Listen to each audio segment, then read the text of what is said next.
lovely people of the internet. I am Ducky, and today I'm going to be doing something a little bit different than what I'm used to. I usually do just animations and I don't talk, so sorry if I sound very awkward. But I'm going to do a redraw of one of my characters that I drew a long time ago, and she is in desperate need of a redraw. Like, she does not look good at all. I need to redraw her so badly. And now we're just going off script, nothing, no plan whatsoever. And I am babbling right now, so I'm gonna just get on with it. And this was a derpy little guy that I did because I didn't know what else to draw. Anyways, let's go to it. Now that we have a white page again, I'm going to explain a little bit. This is Jen, at least her first design, and I'm gonna redraw her because she looks too much like a Naruto character in my opinion, so I'm going to change a lot about that to make it match more of what the story actually is. And I've been writing stuff about this story for forever, and there are a lot of other characters that I might redraw too, so wait for that. I might do it, I might not. This is just spur of the moment type deal. Anyways, so that's her. Now the thing is I actually already made her design, and in another video that I was going to make, but then I realized that it was so bad, the video, that I didn't want to make it anymore, and I ditched it. Then I looked at the art I made. I also hated it, so I'm just redoing everything. And instead of a ref sheet, I think I'm just going to do a full-on portrait thing, full-on picture, because I think that's what I'm better at than ref sheets. Blech. So I'm going to bring back up all the stuff, and I'll cut right back to it. Now artists, excuse me. Now artists who are looking at their art and they might feel bad about it, don't listen to me. I'm just very judgmental about what I put on the internet and stuff. It must be perfect, but that's just me. I think anybody who draws anything should be proud of it. You're doing good no matter what you draw. I am just very judgmental, so do not listen to me. Just enjoy. The first thing about character design that I've kind of just made up on my own, I don't know where I got this knowledge. What I did is I figured that you make a design just what you initially want, and then you change up things along the way. So I'm showing what that looks like, what her first designs were. That's what it is. Just you design whatever, Here's a circle, I don't know, she can have a shirt and shorts. And I'm like, nah bro, I don't like those shorts. So I draw another character. And I'm like, we're giving her pants this time. And then I'm like, oh, it's still not good enough. So, in my opinion, it's not good enough. And then I'm like, okay, you know what? I think she'd rock a shirt with those, sleeves there. Just to make her one of them cool girls or something. And then I'm like, ooh, I like that, but still could be better. And so you just keep on adding, replacing, until you feel like it fits your character enough. And then finally you might be like, oh, I like a side hair deal. And with the short sleeves underneath, with the pants. And maybe some big, fat, bulky shoes. I'm like, yes, that is my character. But that was just a short little representation of what my character design process is. Now on to the character. What I do, I am still not a professional, so I still look up references on Pinterest. Okay. So we're gonna go. That is not Pinterest. Alright, I finally got my reference. After a long search, I got it. And frankly, it's kind of boring, but I kind of want that because it's the vibe I'm going for. And I know you all might be a bit confused about who this character is, and I'm not going to explain everything about her. So all you need to know is this is Jen. She is 14 years old, and she is living in a dystopian type civilization right now. All of the electricity has been turned off due to a war, and though she's not a part of it, she's still suffering the consequences from it because, war. And she's right now living with her best friend, trying to survive off of basically trash because the island that they live on was a trash dump, and they used to be able to utilize the trash and like recycle it, but since all of those capabilities are gone because of the war, that's not possible anymore. So that's the dealio. That is just the beginning introduction into their world, because that's not even the inciting incident. And to people who don't know what that is, in every story you have the background of like what happened before and how these characters got in their situation or whatever, and then you have an inciting incident, and that is what starts the actual adventure. Jen didn't always live on the island. She lived in this richer country before that, and it was called Alicon, and she lived with her dad, and her mom wasn't around because she passed away. But aside from that, whenever the war started, it was caused by these people called Genovians, the country Genovia, and they sent out the EMP that turned off all the electricity. So her dad had to go to war, and it happened, but he died, and so she couldn't stay there anymore. But I don't expect y'all to like completely understand my OC stories. I'm just trying to give you a little bit of a backstory so you understand what this character is. And there's a whole lot more that happens. Like, if there's any other writers, you know how much writing goes on in somebody's head that they don't say because due to time. So, but this is a redesign, so I'm going to start talking about more of the design and skip ahead after the sketching phase and get to that good stuff.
And now that the sketching phase is done, we're going to talk about the design of the character.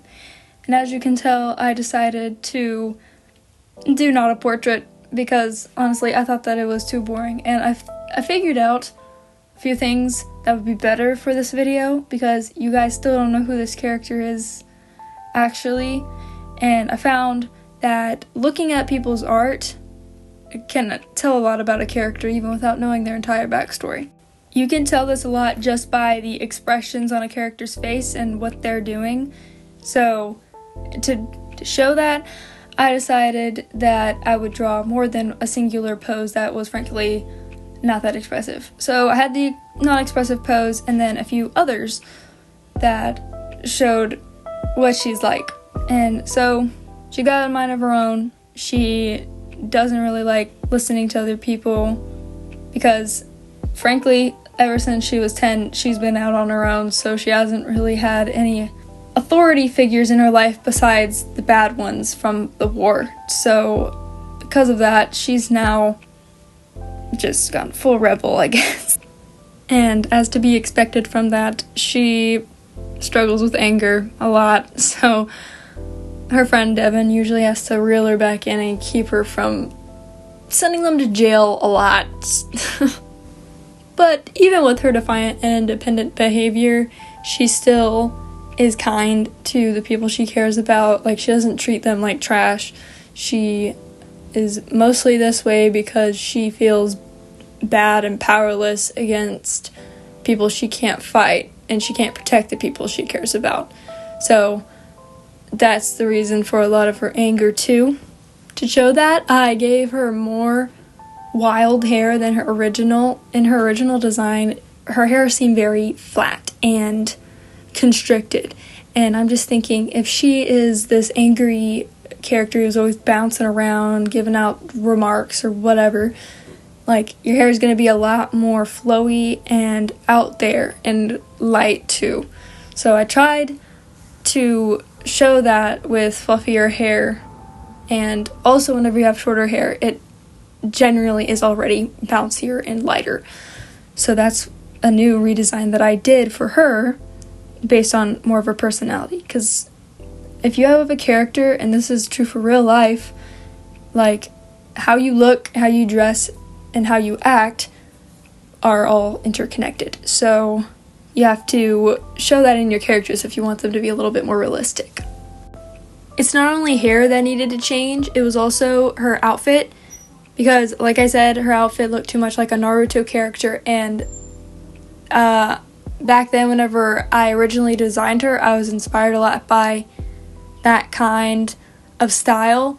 But now I realize that doesn't really fit the theme of a dystopian world, so that had to change. So I gave her a flannel jacket. You can't really see that right now, but that's what I gave her, with more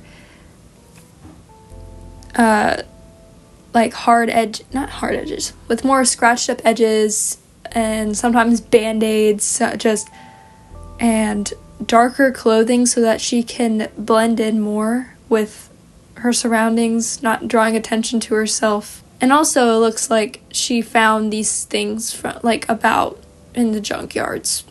Like, one of her socks is a different color than the other. Going back to what I said before about characters' expressions, this little face reminded me of that. And the reason why that was so important is because I wanted to make my character look more interesting just by facial expressions alone. I kind of want to do an entire page of just dramatic facial expressions because they're so much fun to practice with, and they can show so much of your character's personality just from the art. Dynamic poses too, those, I've seen some character references and character art for movies and stuff, and it's whoa. So that's important. These feet were such a hassle. These shoes, oh my goodness. They were so tiny whenever I was drawing them, and I had to just size them up because she looked like she had little tiny baby feet.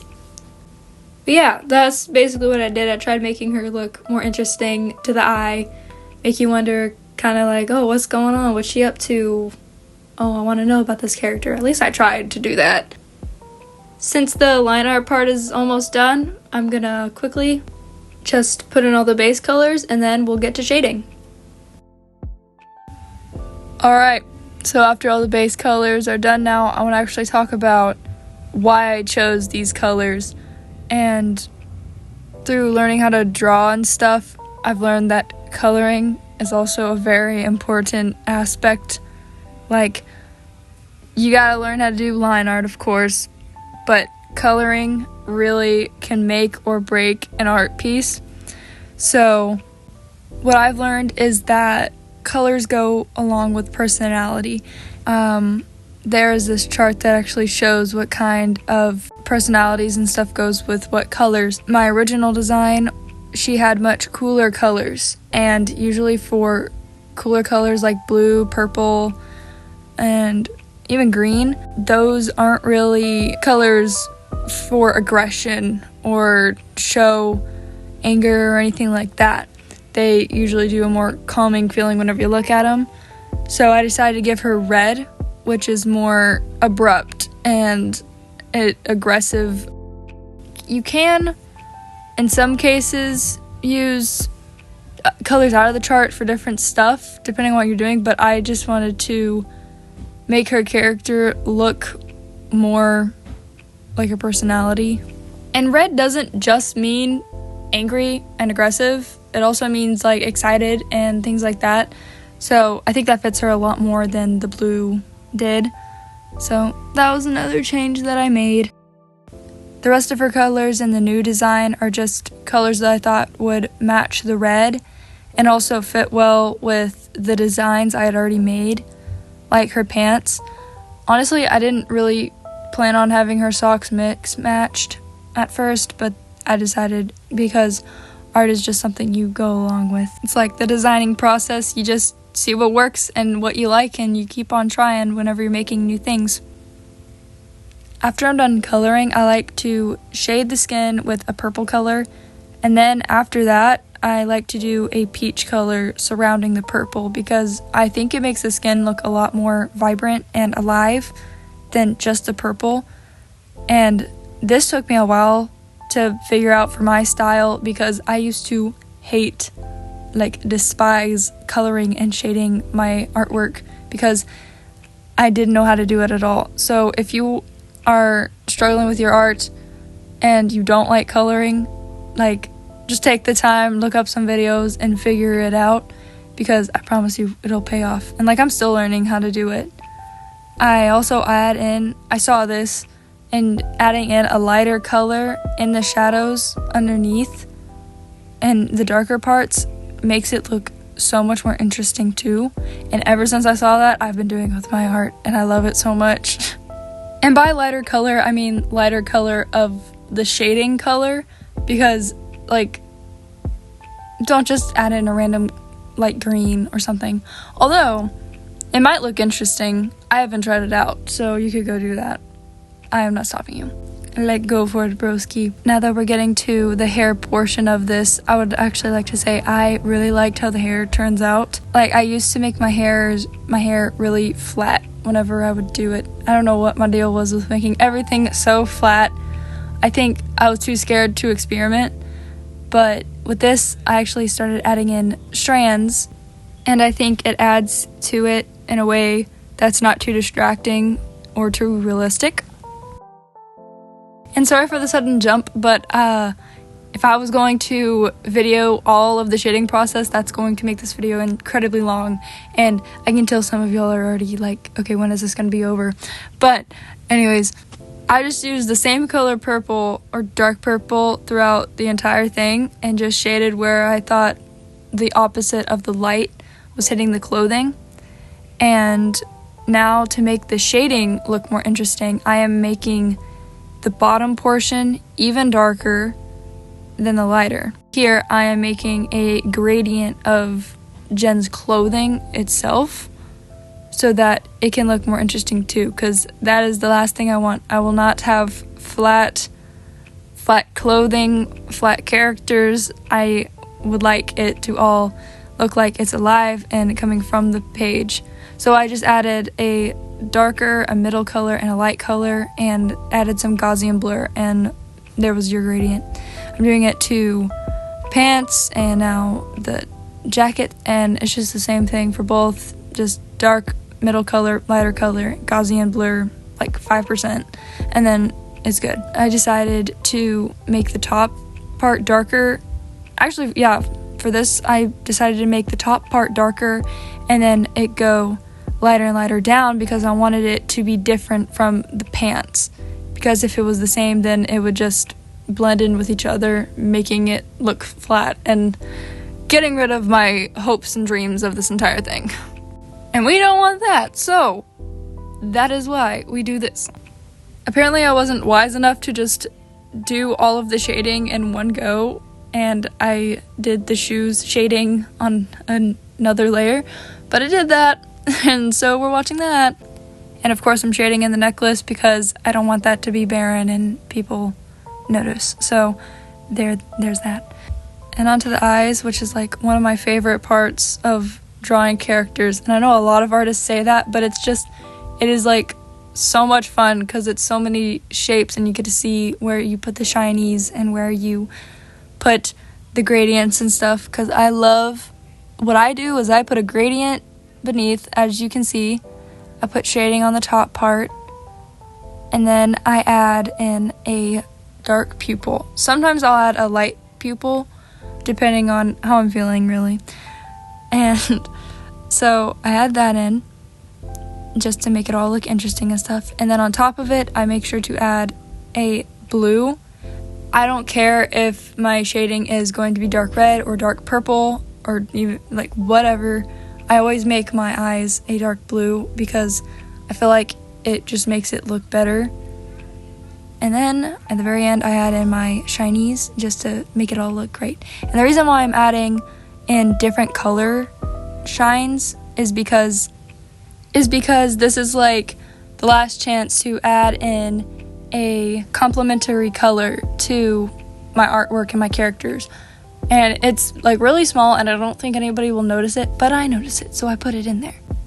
To make everything look like there is a light source, I make shines all around the clothing, just in the direction of where the sun or light source is coming from, which is from the left. So I add some shines on the cheeks. If you haven't noticed, this is like my favorite part, so that's why I add it all over the hair, because I love, in my type of style, I like it looking kind of cutesy, but also sort of realistic. And I know that's kind of dumb to say because it's like a cartoon style, but listen, it could be worse. But anyways, this is finally coming to an end, and of course we gotta do the signature. Well, it's finally done after all of that work. I did things I didn't think I would do, like end up making a ref sheet instead of just a portrait, but I think everything turned out nicely. So here is Jen's original design, and here's my redesign after a year later.